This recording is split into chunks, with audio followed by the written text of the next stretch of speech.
네, 차장님, 그 사법부 독립이 뭐라고 생각하십니까? 차장님께서 평소 생각하시는 사법부 독립은 무엇이라고 생각하십니까? 외부의 압력에 흔들리지 않고 헌법과 법률에 따라 양심에 따라 재판하는 것이라고 생각합니다. 예, 그 외부의 압력은 정치 권력으로부터의 독립이라고 저는 생각합니다. 국민으로부터 독립된 것은 아니겠죠. 당연합니다. 그런데 대선을 한 달 앞두고 대법원이 정치에 개입하였다고 의심을 받는 판결이 내려졌습니다. 이 판결은 선거에 영향을 미칠 것이라고 보는데 어떻습니까, 차장님? 예, 판결에 대한 평가는 다양할 수 있을 것으로 봅니다. 네, 영향을 미칠 수도 있겠죠. 예, 뭐 거기까지는 제가 답변 드리기는 어렵습니다. 차장님 생각은 어떻습니까? 이 판결은 지금 대통령 후보로 나온 후보에 대한 판결이기 때문에 선거에 영향을 미칠 수 있겠죠. 뭐 유권자가 판단하는데 참고할 수 있는 사항은 될 것 같습니다. 예, 영향을 미칠 수 있습니다.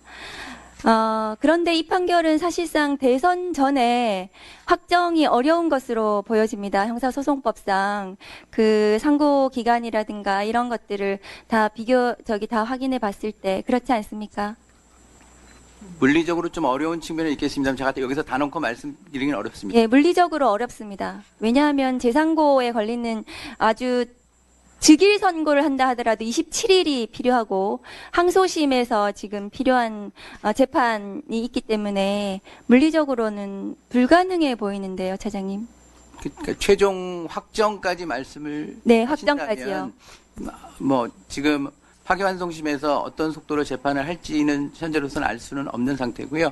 또 뭐 가정적으로 거기에 대해서 다시 재상고를 한다면 기간이 촉박한 거는 맞는 것 네, 같습니다. 촉박이 아니라 불가능해 보이거든요.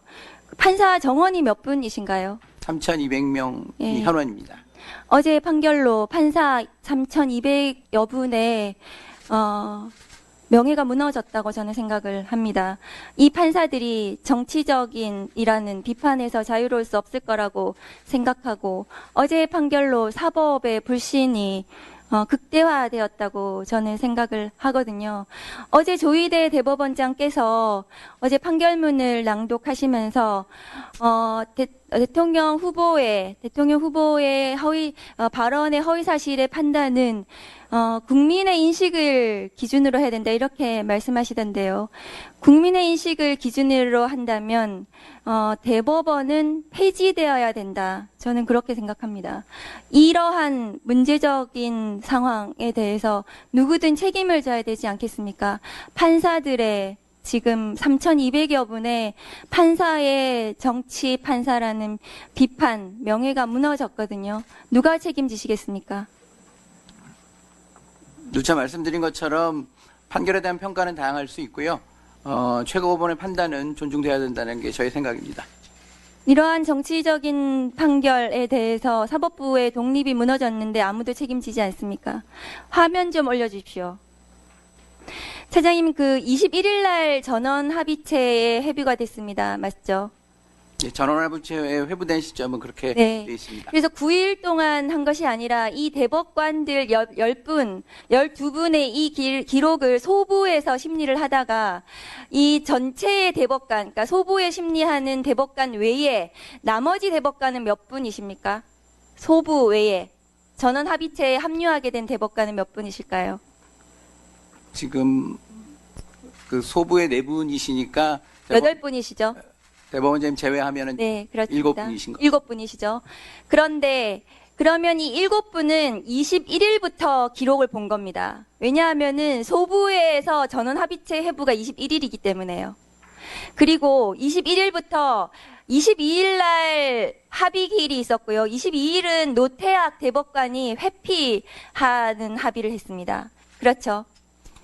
제가 대법관님들의 합의 과정은 알 수는 없습니다만 언론 지금 보도에는 그렇습니다. 판결문의 그 보충 의견에서 설치를 한 대법관님들의 의견 내용을 보게 되면 항소이유서와 답변서 의견서가 접수되는 대로 지체 없이 제출 문서를 읽었다라고 되어 있는 것으로 봐서는 그와 같이 문서가 접수되는 대로 검토하지 않으셨나 이렇게 생각하고 있습니다. 글쎄요, 소부에서 심리하다가 전합으로 올라간 시간이 21일이고 22일은 합의, 노태학 대법관의 회피를 위한 합의를 했기 때문에 실제로 이 대법관들이 이 기록을 이 사건을 검토한 시간은 21일 이후부터 24일까지. 그러니까 24일 날 두 번째 합의에서 합의가 됐다는 거거든요. 그래서 이 판결이 나온 거 아니겠습니까? 그때 다수 의견이 합의가 형성이 됐기 때문에 이 선고가 났고, 그렇다면은 이 판결, 이 기록을, 이 6만 페이지, 7만 페이지를 본 시간은 제가 보기에는 21일부터 24일 이 사이에 기록을 보고 자신의 의견을 결정한 것으로 저는 보여집니다. 그것은 불가능합니다. 그래서 이 사건이 날림 재판이라고 말씀을 드린 겁니다. 화면 올려주세요. 법원행정처 자료에 따르면 21대 총선 직후 선거법 위반으로 기소돼서 국회의원들의 상고심 선고까지 걸린 시간이 평균 119일입니다. 그러나 이재명 대표에 대한 상고심은 불과 36일에 해당합니다.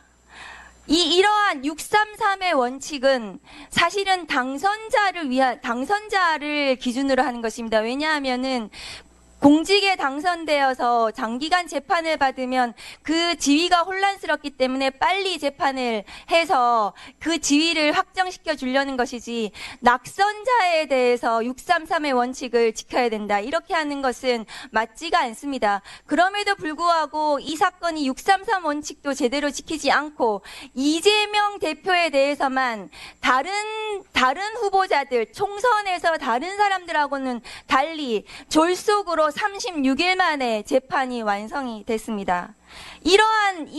그리고 이 대통령 선거에서 당선된 대통령, 윤석열 대통령에 대해서는 형사소출을 할 수가 없는데도 그 상대방인 후보에 대해서만, 낙선자에 대해서만 633을 계속해서 고집했던 것은 윤석열 친구의 친구인 조희대 대법원장이 판사 3,200명을 이끌고 정치